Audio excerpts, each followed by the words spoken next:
Did you know that thousands of parrots are cooped up in tiny cages when they belong in the wild? Parrots should be in the wild instead of our homes because they are not domesticated. They bond with one human, and because they do not like being cooped up in a tiny cage. One reason that parrots belong in the wild is that they have not yet been domesticated. One example is that some parrots eat nectar, but people can't provide that. You might be thinking, we can just feed them birdseed, but that's not what they ate in the wild, is it? Another example is that parrots live in all different climates, so your house that is the perfect temperature for you could be too hot or too cold for a parrot. My last example is that some parrots migrate, so in the winter, their instinct is to fly away, and being closed in could overwhelm it. Next slide.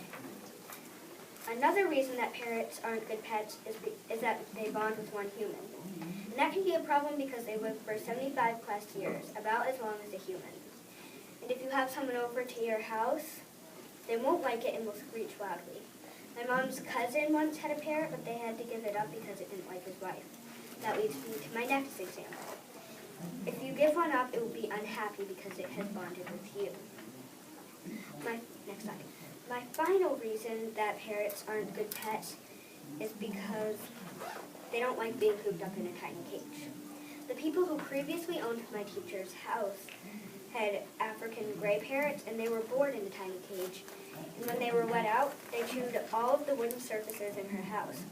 Have you ever been in a small place and felt claustrophobic? If so, then you know how the parrots feel.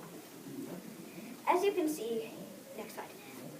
As you can see, you should not get a pet parrot because they've not yet been domesticated. They don't like being cooped up in a tiny cage, and because they bond with one human.